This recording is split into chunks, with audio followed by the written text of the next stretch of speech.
Good afternoon, you wee bastards, and welcome back to another War Thunder video with Koala. After the huge success of my FJ4 video where I highlighted some of the disparities between Gaijin's modelling of the aircraft and the real-life counterpart, we're doing another one, this time for the Type 90. I don't unfortunately have the Type 90 right now, so the tank you're seeing in the background right now is instead the very similar Leopard 2A4, but the inaccuracies, or inaccuracy, that I want to talk about doesn't relate much to gameplay in the tank. You'll get what I mean. Now, I've wanted to make a video like this for a while, ever since Gaijin posted a devblog style post regarding historical sources apparently used for the Type 90's modelling in-game, but as if the disparity between the in-game and real-life models wasn't enough, what it could mean for the future is even more worth talking about, so hold on to your haggis and let's get stuck into this. So first, what's inaccurate? Well, actually the only inaccuracy here, at least to my knowledge, is the armor. Now, the armor protection analysis feature in-game made it very hard to lock down the actual effectiveness of the Type 90's turret, because if you put it up against its own shell, the JM33 or the Abrams M774, it will show you a whopping 490mm of kinetic effective armor. However, if you line up the Challengers or Leopard 2A4 shells against it, that armor miraculously diminishes all the way down to 430mm. Gaijin, please fix that. Either way, this is unhistorically poor, and it's a bloody good thing too. The Type 90 is already arguably the best tank in the game, with that hugely effective turret armor, although apparently only against America, because the Abrams is so overpowered, am I right? The Type 90 also has the Rheinmetall 120mm smoothbore gun, which is definitely superior to the Abrams M68A1 for ballistics, and also the size of the shell means more bang for your buck, or 900 lions. The tank has 125mm more penetration than the Abrams, that's 107mm more than the Leopard 2A4, the same speed and maneuverability as the Abrams, blowout panels, better upper front plate armor than the Abrams lower front plate at 380mm to the Abrams 350 line of sight, and an even faster reload, although keep in mind that the autoloader takes away one of your crew, ergo you have less survivability. I suppose the trade-off for that is that even upon losing a crew member, you retain that reloading rate, which is the fastest at that tier. So, you have the best turret armor, discounting the protection viewer weirdness, best gun, best shell, best reload, best mobility tied with the Abrams, best hull armor. The only thing you lack besides survivability is a decent lineup and some weeboo helicopters. So all up, I would say that the Type 90 is the best tank in the game already. Please don't think I'm complaining. But even discrediting that weirdness with the armor viewer, both numbers are inaccurate to the real-life machine, which had around 530mm of turret cheek armor versus kinetic energy munitions like APFSD is. It's about now that I should point out that I have no idea whatsoever the Type 90's protection versus chemical warheads like heat and ATGMs. Somebody will have to let me know in the comments, and definitely be sure to post your sources as well. Despite the Type 90's exact armor effectiveness being classified, the values are known to within 10 to 20mm, thanks to the publicised information about the ballistics test done on the armor by the Japan Ground Self-Defense Force, or JGSDF, although for simplicity's sake I'm just going to call them the Japanese military. We good? Good. These tests were done using the tank's own shell, the JM33, which is a carbon copy of the German DM33, which by the way was not fired by the Leopard 2A4 we have in game. It was only produced in 1987, the Leopard 2A4 we have is from 1985, the 1987 model would probably be a 10.7 battle rating tank, but we'll get to that in a moment. This shell was unable to penetrate the Type 90's turret from more than 500 meters away, however it was capable of penetrating from less than 500 meters, meaning that the tank has to have somewhere between 520 and 540mm of turret armor. A little user error means that there's room for 5 to 10mm either side, but 530mm is the mid-range estimate we're going to assume for this discussion. Until the values are officially declassified, we're not going to get any closer than that. By the way, sources are really tough to find. Half the web links I could find actually landed me on War Thunder Reddit posts from 6 months ago, saying that the Type 90 might be a good addition alongside the M1A1. And with people all throwing Chinese whispers around about the apparent protection of the Type 90, which range from 500mm to 650mm. That one was definitely false. I'm using the best sources I could find, a mixture of Steel Beast data, which is known for being reliable, and a couple of other sources that I'll try and link below if I can find them again. The JM33 shell in-game is underperforming by 10mm at point-blank range, but does get steadily more inaccurate at ranges above 500 meters, having 460mm penetration at 2 kilometers, where it should be 490 to 500. It's not nearly as bad as the British top-tier shells, but I guess we'll have to do another one of these episodes for the Challenger then. You may recall the dev post in which Gaijin gave supposed evidence supporting the fact that their current modelling of the Type 90 was correct, in which several other disparities were brought up, such as engine sounds, shell names, suspension and gearing, as well as the armour.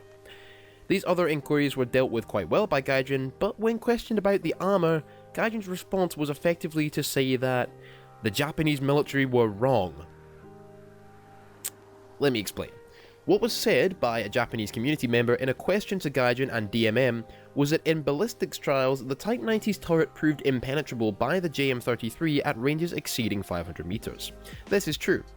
Gaijin's response was that ballistics tests such as these are not actually done from 500 meters range, or 2 kilometers range let's say, but from more like 25 meters away. The effects of long range are simulated by modifying the explosive charge in order to artificially adjust the speed of the shell and therefore its penetration to represent that of a 500 meter or 2 kilometer shot respectively. This is all true. Less boom behind the shell means less speed or velocity and therefore less penetration, and therefore a shot from 25 meters away with less explosive behind it will actually have the same penetration rates as a real shot from the actual gun itself from 500 meters, 1 kilometer, 2 kilometers. You can simulate different distances by changing the speed. So that 500 meter shot that didn't penetrate was actually done from much closer than that, but the explosive weakened in order to simulate the shell's effectiveness at 500 meters, rather than at the practically point-blank range it was actually fired at. No issue yet. Gaijin then said, however, that because the explosive charge was modified, the 500 meter shot which didn't pen was actually more like a 2.5 kilometer shot which didn't pen. Or in other words, even though the Japanese military officially recorded the test shot as being modified to represent 500 meters distance, the explosive was weakened too much, and that the velocity of the shell matched that of a shot 5 times the distance than the military intended, and that's why it didn't pen. Now, personally, I don't think the Japan Ground Self-Defense Force makes mistakes like that, do you? If the Japanese military says that the explosive represented a 500 meter shot, I'd tend to believe that it was a 500 meter shot, not 2.5 kilometers. But here comes Sir Gaijube the Omniscient to tell us that no, the Japanese fucked up and that a real 500 meter shot would penetrate. Funnily enough, in this historical sources post, they then didn't actually post any sources proving what they just said. They simply stated that the Japanese were wrong, the tests weren't done properly, and the results were inaccurate, and then said that their model is accurate. Ay ay ay. Talk about self-assured. Let's completely forget about that supposed justification of the Type 90's lack of armor in game then, and talk about it realistically. 530mm of turret armor versus kinetic energy munitions would render the Type 90's turret cheeks impenetrable by the Abrams M833 DUAP-FSDS, which is stated to have 490mm penetration, and the Challenger's L26A1 Jericho shot, another depleted uranium sable shell which had 510mm penetration IRL. It would also obviously render the cheeks impenetrable by DM33, I hardly need to tell you why. I've no idea in regards to the protection level of the hull, I'm afraid, but I would guess that it's undervalued by around as much. This means that if the 490mm protection seen in the armor viewer against JM33, DM23 and M774 are to be believed, then the armor is undervalued by around 40mm. But if the lower value of 430mm is accurate to how much is actually given in-game, then that's a full 100mm of protection that this tank is missing out on. Now, there's no way the Type 90 needs this insane level of protection right now, it's already the best tank in the game, but here's the fun part.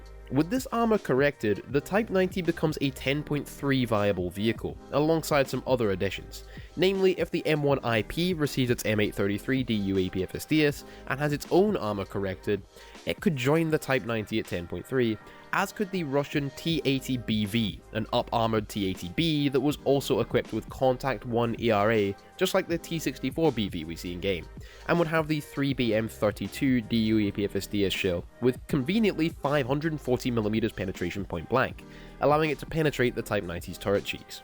The Challenger 2 tHiS and AMX Leclerc could possibly come in at this battle rating too, although they may be 10.7 capable, and the Leopard 2A4 from 1987 with DM33 APFSDS would definitely be a 10.7 as well, along with the M1A1. I do want to talk more about these further additions in a separate video however, so I'm going to force myself to stop despite how much this excites me to talk about. Basically take away Type 90, M1IP with M833 and T80BV all at 10.3. Now, the main argument against this idea that I've heard so far is Japan's lack of lineup, due to the massive gap between the Type 74 and the Type 90. People have mentioned the Type 74G Kai as a potential to fill the gap, but since the variant we already have is supposed to be the Type 74E rather than earlier variants, there would almost be no noticeable difference between them in-game, since we don't have data computers and fire control systems modelled.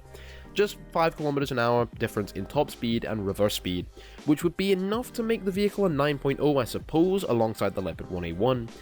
Perhaps the Type 74 we have could be renamed Type 74G and simply adjusted to represent the new values, or we could get the vehicle in a bracket just like the Chieftain Mark V is with the Mark III. Or, if you saw my 9.0 Premiums video, I said that the vehicle would make a good Japanese 9.0 Premium. Just saying. The prototype STC had the same armor protection as the Type 90, but would have access only to the DM13 APFSTS shell that the Leopard 2A4 has.